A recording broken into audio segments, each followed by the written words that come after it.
Dude, so I got up this morning, right? I was awakened this morning, ironically, my day off, right? A weekend, and I was woken up before the alarm would have woken me up. And it was like, are you actually taking the mick, right? You're actually like taking the mick out of me here. So anyway, so 5:54 this morning, right? I'm up and I'm like, what is going on here?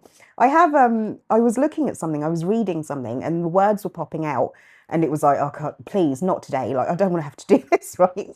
And I had the words, even though this is not what was said in the text, specific letters and words made themselves more prominent within the text, which then translated to an internal message. And when I say internal, it doesn't mean that it's my own subconscious speaking to me per se. It's just the vibration of that energy and the layers and generations that go with that. So what I mean by that is, right, within this text, there was be like her and you get him. And I'm like, well, who's her? What's going on here, right? So I thought, okay, it's obviously not me because, like, it's not me. But I was thinking, okay, there's someone here who is trying to emulate another, and I don't know who this person is. I don't even want to know who this person is. It's 5:54, but now that I've started, I may as well look into this, right? So I thought, no, leave it, just leave it.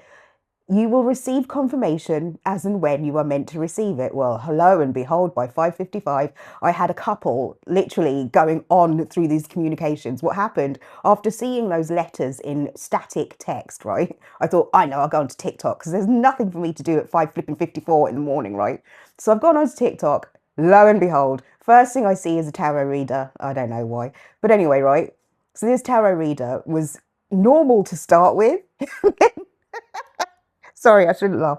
Normal to start with, in my view, which isn't like that. It's quite hard for me to feel like most tarot readers are normal, but relatively normal for 5:54 stroke 5:55 in the morning, right? But then there was this sudden switch, and I was like, "What the heck am I witnessing here?" Right? So this tarot reader was being somewhat jovial to start with, right? But then literally the face changed, the voice changed, the body language changed, and she started to take on I'm hearing personification. She started to take on the characteristics of an older, and I know he was American as well, an older American black male. Now, this tarot reader was not an old American black male, very much female in my view, and I'm not here to offend anyone, but like I do stick with the genders rather than the pronouns. And this woman started like started basically like really taking on the characteristics of this older black American man. And he was like, oh, you see me now, you see me now. And I was like, oh my God, he's free. Whatever it is that this woman who had tried to emulate another spiritually and basically occupy someone who had the same body features and the body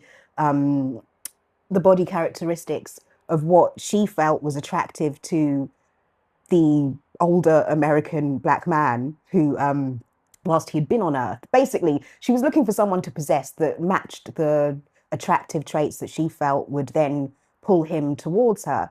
But he's in this tarot reader going to her, no, no, no, no, no, I see you. And furthermore, she sees you as well, which was me. So I'm like laughing my head off because I'm like, this tarot reader's gone off on one and she doesn't even know it. Like she's a complete channel for these two people to argue with each other. And I certainly am not going to allow either one of them to occupy me. So assumably I'm the judge here, right? So I'm like, what the heck is going on, right? So, this woman who had decided whilst in text to try to emulate or try to recreate what she felt would be attracted to this man, not because she actually wanted him per se, she just didn't want anyone else to have him. And so she wanted to basically embody herself within a body that would be attractive to the physical aspect of him so that he would follow it and therefore she would be able to trap him and be like, you. And he's like, dude, we're divorced spiritually. We should have got divorced physically. We didn't. But I chose when I got to this side not to ever have to have anything to do with you again. And she's like proper starting to get quite demure. Basically what was happening was because she'd ascended from text and was now starting to move, I suppose, in an ionic way, this tarot reader started to literally channel the two of them, was switching side to side. And so he was like letting out some serious secrets, but this tarot reader appeared to be completely unaware of it. She was literally an open channel. And so he was like, what, you think she doesn't know about this? And I was like, whoa, what's going on? But if you were to witness it, as someone who wasn't perceiving the hidden messages that were sitting in layers beneath, then you might think that this tarot reader was being somewhat erratic. But it's just about matching the dots, or connecting the dots rather, of what I experience as intuitive communication. And so it kind of led me to record this simply because I've often heard people like, you shouldn't commune with the dead. And it's like, well, you actually think I call them up? Dude, they're around everywhere. They're everywhere. It's not about being static. It's not about, oh, I'm going to use a Ouija board, which I don't, by the way. I'm going to use a Ouija board and stick myself at this position, and this position in order to create a portal, a gateway for these people to come in. They're everywhere. It's like saying don't breathe. That is essentially what they are. They are air. They are air, they're electricity, they're fuels, they're in everything. They transcend states. And those states means that, like a water cycle, they move from ice to lukewarm flowing water and back again. Like there's no way around it. It's everywhere. What you really mean when you say you shouldn't commune with the dead is you should not commune or communicate with that which I cannot perceive. And I'm like, well, that's cool.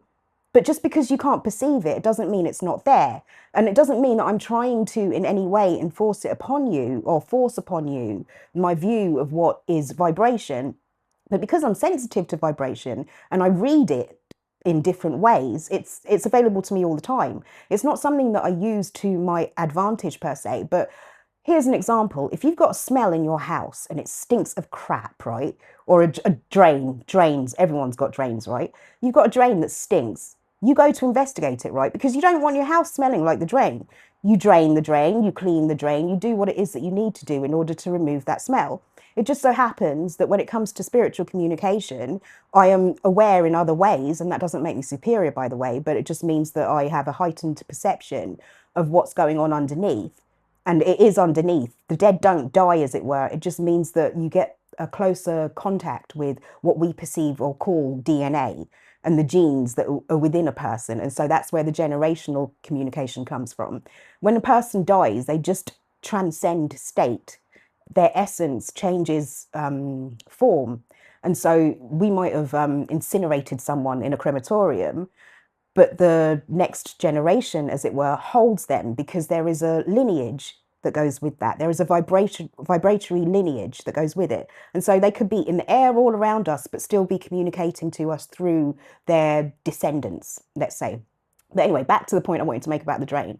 You go and investigate, you go and clean it up. Now, because I am aware of that smell, whether that be through sound, whether that be through sight, whether that be through any of the senses, I could be reading a book and suddenly someone's deciding to come visit. I'm like, just because you don't see it, I smell the drain. And so I want to clean that drain out because you can sit in this energy, absolutely fine for you because you don't perceive it. I do, and I can't sit in it. I can't sit with someone just like bothering me to move them along. So I'm like, do you know what? Go.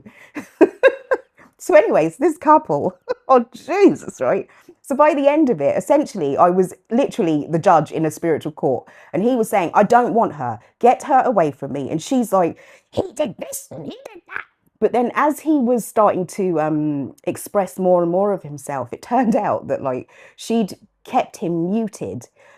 When I say that, what I mean is that when you have spiritual communication from body to body, physical to physical, the operator within, as I was seeing with this tarot reader, has essential control over that body, and it is literally essential control. There is a management of the central nervous system. That's why you hear a lot of this, you need to regulate your nerves and stuff like that. It's like, yeah, who's saying that exactly, right? But anyway, they essentially manage the central nervous system of the body that they're occupying.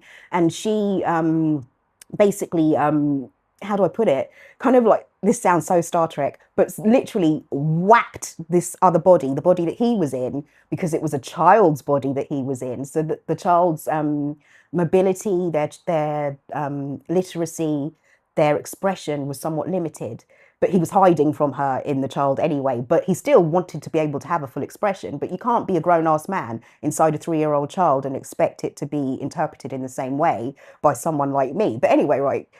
So she'd basically sprayed the other body with pheromones to basically mask everything around it and isolate the man who was within this child. But he was like, through this tarot reader, was like, Yeah, I've transited now. I'm free now. Now what, bitch? And I was like, whoa, what is happening here? So anyway, this woman started to get somewhat, the woman who was in spirit started to get somewhat demure because it was like, oh my God, he's actually like, he is free and he's able to speak. And if he's able to speak, it means he's able to reveal. If he reveals, he exposes. And what is it he's about to expose? Because he's literally been in the pits of hell, which means that he's been with the vibratory thought and deeds that I have probably not said anything about and is fully aware. He's been my witness essentially. Oh shit. So I was like, this is juicy. This is why I don't watch TV. I don't have to. They're all around me, just like giving me the lowdown on what other people have done. So anyway, so like I said, when it comes to communicating with the dead, it's simply a matter of courtesy and it's a matter of like sanity for me because it's like if you have someone speaking a different language to you pick up your translator or you try in some way to communicate with them on a level that will make it basically comprehensible for each of you, right? I do that with cards. I'm not looking to raise the dead. I'm simply using a tool of symbology as a way of creating a universal communication so that all those lines and wires that get crossed as they do with electricity, which is where most spirit is present, that they're not confused, that I'm not giving permission to something that I don't fully understand, and that basically we are on a level playing field. That is essentially why I use tarot cards, and it's been successful thus far. My drains don't stink.